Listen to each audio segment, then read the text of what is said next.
Hello everybody, I'm Rick. I'm Tim. And this is Two Brothers Outdoors. Welcome back, and what we're going to do in this video is put the Hud-son debarker that was sent to us by Hud-son. We got two of them. Thank you very much, Hud-son. We appreciate you sending those out to us. And we got the one on my saw. Tonight we're going to put the one on Tim's. Hopefully. My biggest hang up was the chain and the narrow bar on the pulling. Tim has got a chain off his steel, which is 18-inch, but it's got a real fat bar on it. So we're hoping that chain will work. If not, we're going to run over and grab one of the 20-inch chains that I have over there and see if we can make it work. All right, let's get started on this. He's already started on it, but let's start videoing it. All right, so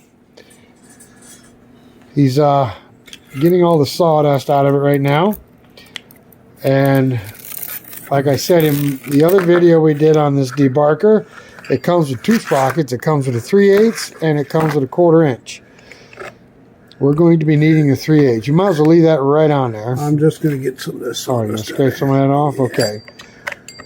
Well, it's sitting out in the sawmill, so it's like probably 10 degrees below zero. Yeah. Well, it's cold because it's like 8 degrees outside and thick oil, the gooey stuff. And keep in mind, guys, these pullings are 20, probably 30 years old. Probably. And they have been abused, used, and abused some more. And now we're going to put debarkers on them, poor things. No, they'll feel like they have a life again. Okay, so what he's going to do is he's going to go get the steel chain. We're going to put it on the sprocket, put it on the bar here, and hopefully we'll have about this much hanging off. And if we do, we'll put the debarker in place and we will mark it and drill it. And this one won't take very long at all. I had to cut a chain to fit mine and that took a little time. Okay, so you're going to stick the chain on here. You got this all the way back? That's all the way back. Get it in the slots here.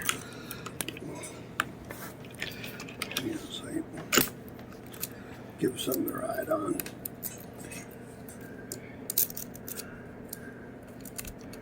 Alright. It's too wide for the bar. Start this video up. It's too wide for the bar.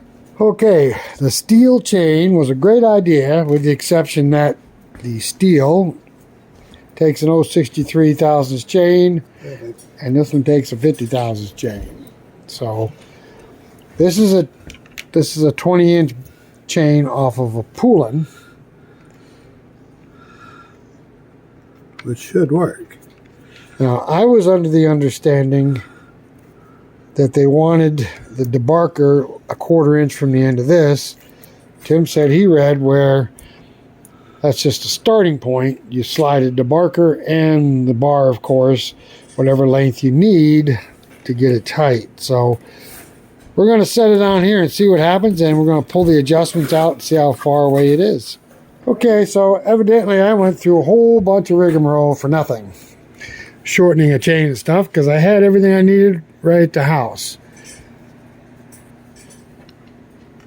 We just have to mark this and drill the bar and he'll be in business before you know it.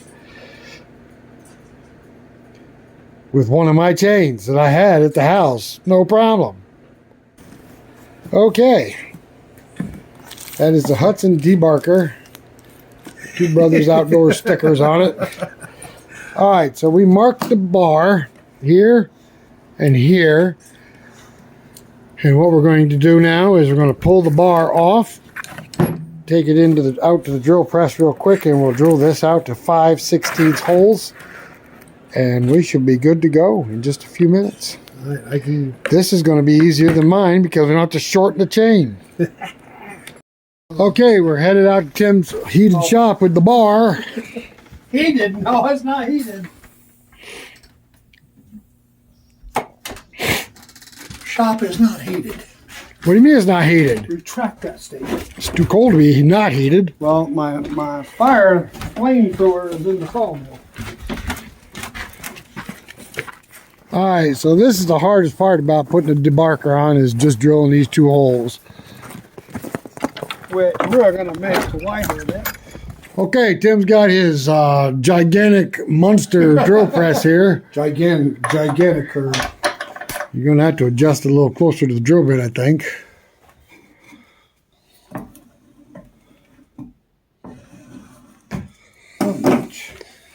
He's going to drill the pilot hole first. We can put a good mark in the that's on the side.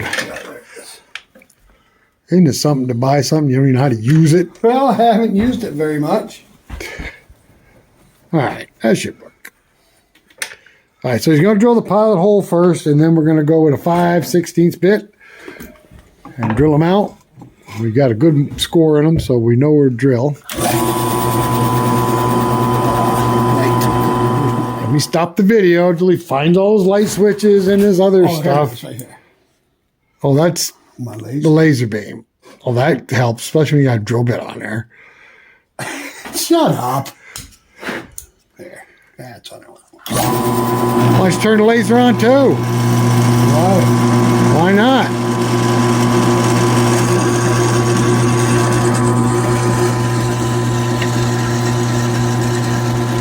Like I said, this is the hardest part, and these bars are hard. I'm glad these drill bits do such a good job because I just bought some. These are awesome, Bubba.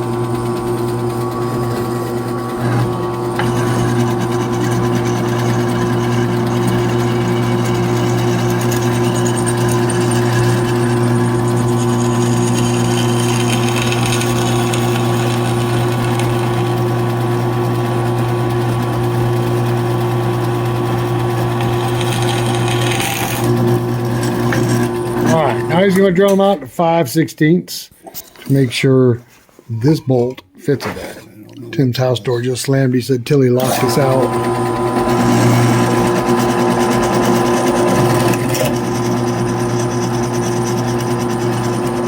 Important to drill a pilot hole to help keep the bit straight.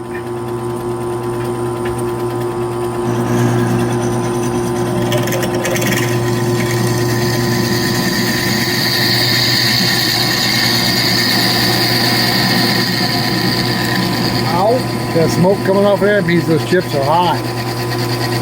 Get on them tender little sausage fingers. There's one.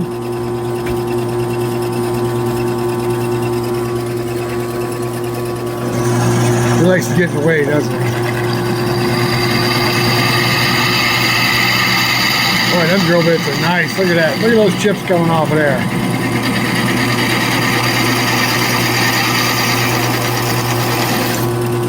Good. All right, just make sure this bolt goes through the holes and we'll be good to go.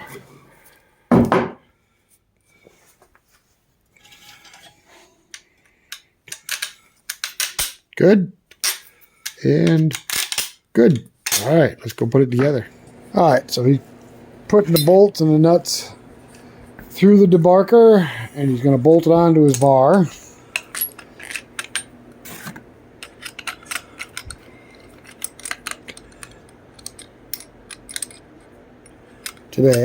Tonight sometime.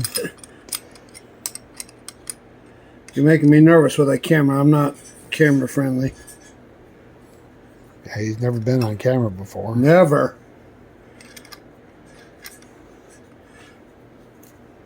All right, you got the idea. We'll take the camera off him and let him get that tightened up. Okay, now comes the easy part. He has to put the bar on, the chain on the bar, the chain on the sprocket, and chain around the sprocket on the debarker. Piece of cake. Not. Anybody with 3 hands and 15 fingers should be able to do it without a problem. Not to mention this chain's been hanging on the barn wall for probably 20, That's the whole problem. probably 20 years, so it's probably a little stiff on top of everything else.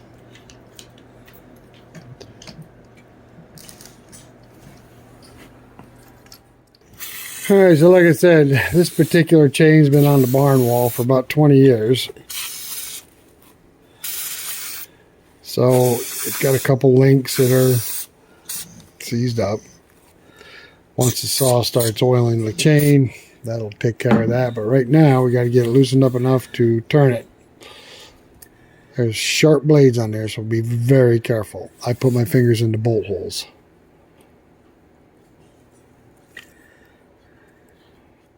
Okay. So we've always, I think it's 7/8. So we oiled up the chain real good, but the chain, some of the links are kind of stiff on it. So we have to get the chain to roll over a few times before we fire it up.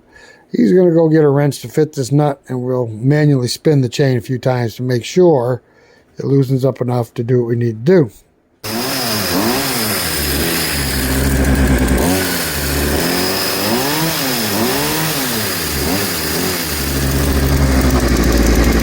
Alright, not too bad a job. The worst part about this one was drilling the holes. So he's going to tighten the chain up just a little bit more, and then we're going to take it down here to one of these logs and just run it across the log real quick and see what we can do with the bark. This one wasn't near as bad as mine. Like I said, I shortened the chain because I thought this had to be a 1/4 inch away from the end of the bar, and actually it doesn't. So I could have used the chain too without shortening it. My mistake. Alright guys, it's too stinking cold to stand out here and do much more. It's almost back to zero again. This is the Hud-son Debarker. We've used mine. It works great. Put it on Tim's saw. It wasn't too bad a job. Drilling the 2 holes is the worst part. He's going to have to make a couple of adjustments here to get the chain just a little bit tighter, but other than that, I think it's ready to go. What do you think? I think so too. Alright guys, thanks for coming along with us. Give us a thumbs up. Subscribe. If you're not a subscriber, you know the deal. It is 0 out here. We're going in. I'm going home. He's going in. Until the next one, we will freeze you later. Bye-bye now.